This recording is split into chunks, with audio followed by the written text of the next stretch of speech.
Hello friend, welcome to my YouTube channel. My name is Aniket Misra and you are watching Jay channel all over India YouTube channel. Friends, आप सभी के लिए एक बहुत बड़ी खुशखबरी आ चुकी है कल रात में। इंडियन पोस्ट जीडीएस का सेकेंड मेरिट लिस्ट जो था शेड्यूल सेकेंड का वो आ चुका है और उसका सेकेंड मेरिट लिस्ट आउट हो चुका है। तो आज हम जानेंगे उसके कट ऑफ के बारे में और जिन बच्चों का सिलेक्शन हो चुका है उनको क्या फर्स्ट डिवी में कौन कौन सा डॉक्यूमेंट वेरिफिकेशन लगेगा और मोबाइल दर्पण ऐप क्या है और भी कुछ पोस्ट ऑफिस के बारे में जानेंगे, जैसे कि क्या मोबाइल दर्पण ऐप से क्या बीपीएम का वर्कलोड बढ़ने वाला है, क्या होगा, सैलरी इशूज़ क्या हैं। इस टॉपिक पे आज हम बात करेंगे। तो मेरे चैनल पे आप सभी का स्वागत है और मेरे चैनल को स्टार्ट करने से पहले मैं आप सभी से निवेदन करता हूं और अपने चैनल को स्वागत करता हूं और रिक्वेस्ट करता हूं कि मेरे चैनल को अधिक से अधिक लाइक करें, सब्सक्राइब करें और शेयर करें। तो आइए शुरू करते हैं। तो जैसा आप सभी को पता चल गया होगा कि शेड्यूल सेकेंड का जो सेकेंड मेरिट लिस्ट है वो आ चुका है और उसका कट ऑफ ये तो मैं नहीं कह सकता कि बहुत कम हो गया है।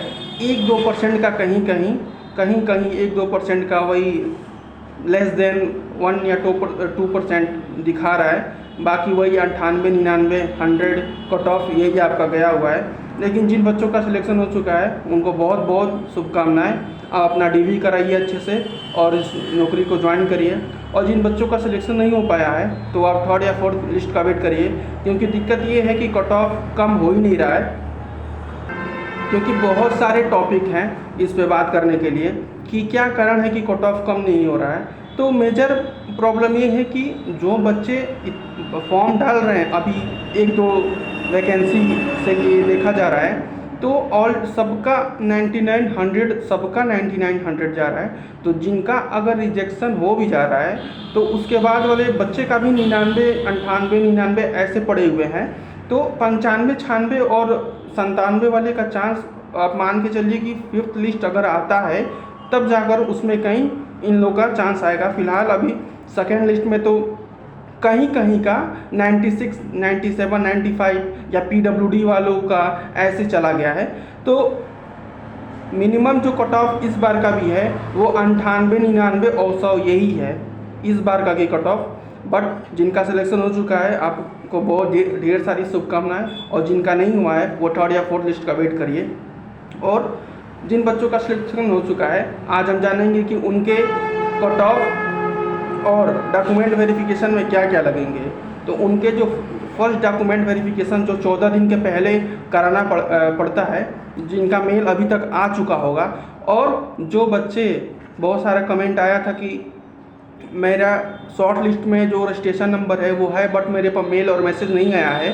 तो अगर आपको मेल और मैसेज दोनों नहीं आते हैं, 1 या 2 दिन बाद भी नहीं आते हैं, तो आप जिस डिवीज़न में सिलेक्शन लिए हैं उसका फ़ोटो कॉपी दो करा लेना, जिस शॉर्ट लिस्ट का फ़ोटो कॉपी दो करा के और आप अपने डिवीज़न चले जाइएगा, आपका डीवी हो जाएगा। बस वो ये देखते हैं कि आपका जो शॉर्ट लिस्ट में नाम आया है या नंबर, रजिस्ट्रेशन नंबर जो होता है, इस बार चूँकि नाम नहीं आ रहा है, रजिस्ट्रेशन नंबर आ रहा है, तो आप लोग अपना रजिस्ट्रेशन नंबर वो लेकर चले जाइएगा। और आइए शुरू करते हैं कि फर्स्ट डॉक्यूमेंट वेरिफिकेशन में क्या क्या लगेगा। उसके बाद हम बात करेंगे कि दर्पण ऐप क्या है, मोबाइल क्या है, वर्कलोड क्या है, सैलरी इशूज़ क्या है। तो आइए इस पर हम टॉपिक पे बात करेंगे। तो आइए सबसे पहले बात करते हैं फर्स्ट डॉक्यूमेंट वेरिफिकेशन के लिए जिन बच्चों का सिलेक्शन हुआ है। तो सबसे पहले आपको जो शॉर्ट लिस्ट में नाम आया होगा, मैं दिखा रहा हूँ आपको, ये मैं पहले का दिखा रहा हूँ, अभी रिसेंट टाइम का नहीं है, मैं पहले का आपको दिखा रहा हूँ। अगर आपका नाम आया होगा ऐसे, तो आप जहां आपका इसमें नाम या रजिस्ट्रेशन नंबर आया होगा इसका फ़ोटो कॉपी करा लीजिएगा। फ़ोटो कॉपी करा लेंगे तो इससे आप अगर लेकर जाएंगे, आपके पास मेल और मैसेज नहीं आया है तो आप इसको दिखा सकते हैं, तो आपका डीवी हो जाएगा। तो फर्स्ट ऑफ ऑल तो आप सबसे पहले इसका फ़ोटो कॉपी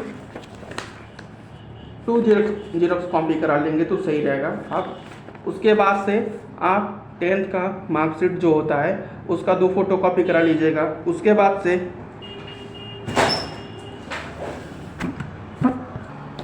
बीच में थोड़ी दिक्कत हो गई थी।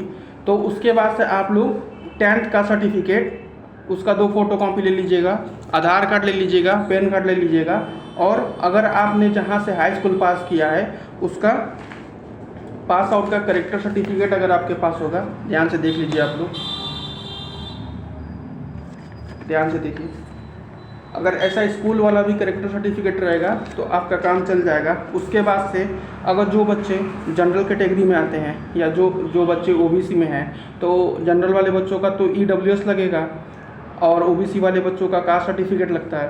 तो आप अपना कास्ट सर्टिफिकेट बनवा लीजिएगा और 1 साल के पहले का ये होना चाहिए, वैलिड होना चाहिए, नहीं तो रिजेक्ट हो जाएगा। और बहुत सारे बच्चे जो हैं वो ईडब्ल्यूएस या कास्ट सर्टिफिकेट में ही छट जाते हैं। जो जनरल के बच्चे हैं या ओबीसी के बच्चे हैं या जो एससी एसटी के बच्चे हैं वो कास्ट सर्टिफिकेट या ईडब्ल्यूएस में ही रिजेक्ट हो जाते हैं, क्योंकि उनका जो ये ईडब्ल्यूएस का सर्टिफिकेट या कास्ट सर्टिफिकेट होता है वो 1 साल के लिए वैलिड होता है। तो ऐसे आपका रिजेक्शन हो सकता है, तो ये बात आप ध्यान में रखिएगा। उसके बाद से सबसे कंपलसरी डॉक्यूमेंट जो है आपका ये निवास है।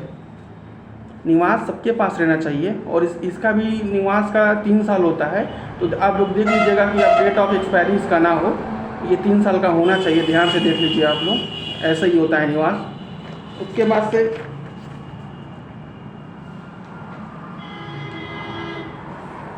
से जो आप पर मेल आएगा शॉर्टलिस्ट में जब आपका नाम आ जाएगा, तो उसके बाद से जो मेल आता है तो इस प्रकार रहता है। मेल मोबाइल पे मेल ऐसे आता है, तो आप इसका फ़ोटो कॉपी करा लीजिएगा। और इसके साथ अगर आपके पास कंप्यूटर का सर्टिफिकेट अगर है तो आप लोग ले लीजिएगा, अगर नहीं है तो कंपलसरी नहीं है, लेकिन अगर है तो ले लीजिएगा अपने प्रूफ के लिए।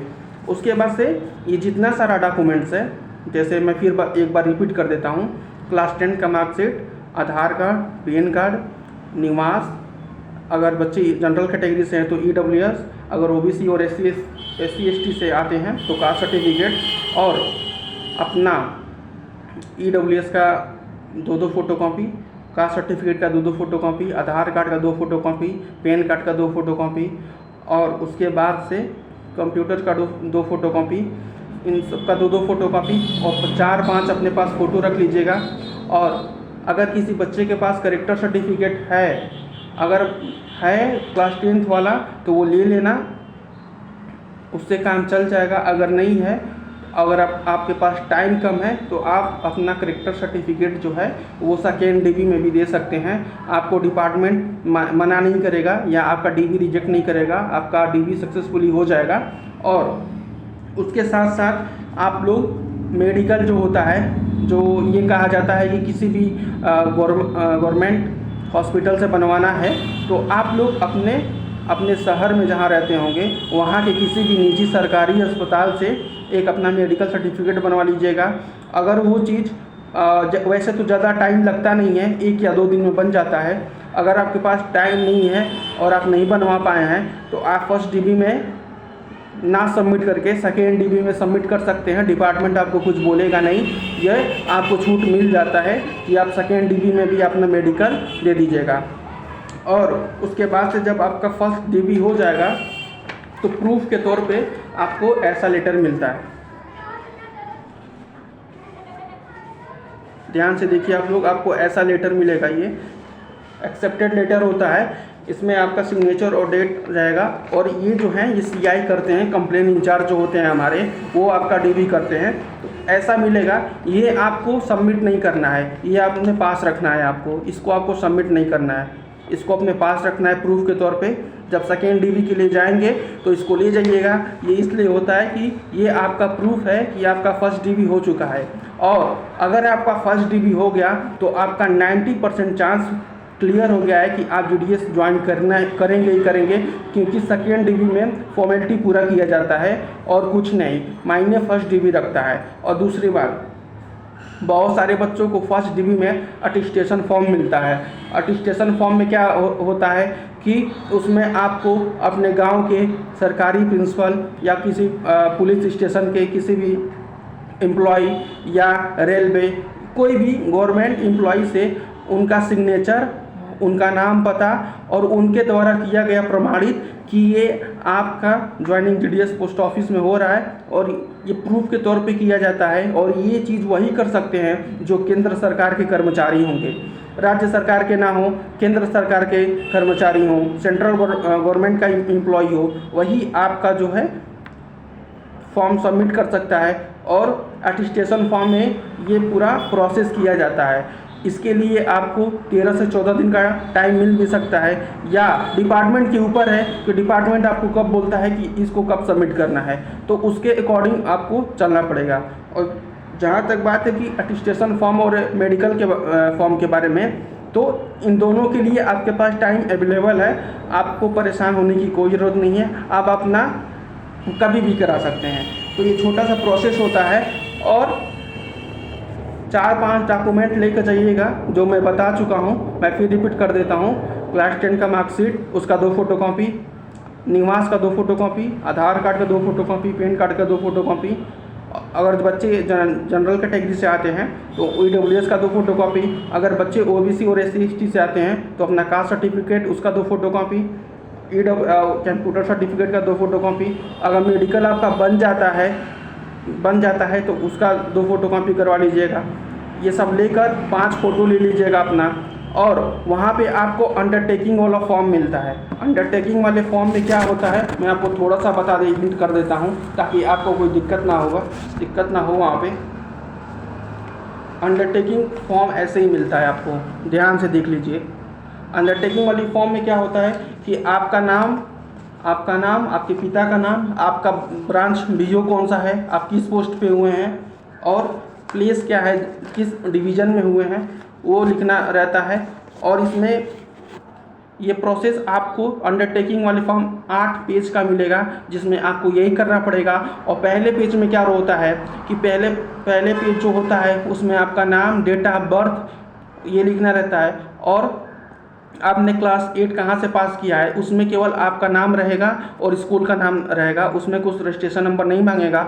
और जो है निवास का तीसरे पेज पर होता है, तीसरे पेज पे कि निवास का रजिस्ट्रेशन नंबर और EWS का रजिस्ट्रेशन नंबर। अगर जो बच्चे OBC से आते हैं तो कास्ट सर्टिफिकेट में जो रजिस्ट्रेशन नंबर होता है वो लिखा जाता है, तो उसमें उसका केवल रजिस्ट्रेशन नंबर लिखा जाता है। और इस प्रकार का अंडरटेकिंग वाला फॉर्म होता है, मैं आपको दिखा दे रहा हूँ इस प्रकार का। इसमें आपको प्रॉपर लिखना पड़ता है। इसमें केवल आपको यही लिखना पड़ेगा कि आपका नाम, पिता का नाम, आपका सिलेक्शन कहाँ हुआ है, किस पोस्ट पे हुआ है, और आपका प्रॉपर एड्रेस कहाँ है, जो आप जहाँ के रहने वाले हैं, रेसिडेंटल एड्रेस अपना वो दे दीजिएगा। तो यही 3-4 टॉपिक होता है। अगर कोई भी आपको दिक्कत फिर आता है तो प्लीज़ कमेंट करिएगा। अगर फिर भी नहीं समझ में आता है तो मैं इस टॉपिक पे बहुत सारा वीडियो बना चुका हूँ, वो जाकर देख लीजिएगा। और वीडियो देखने के पहले मैं आपको रिक्वेस्ट करता हूँ कि मेरे वीडियो को सब्सक्राइब कर दीजिए, आप लोग लाइक करिए, शेयर करिए और अधिक से अधिक व्यू करिए। और मैं इसी के साथ चैनल समाप्त करता हूँ। मैं निकेत मिश्रा सबसे विदा लेता हूँ। बहुत बहुत धन्यवाद।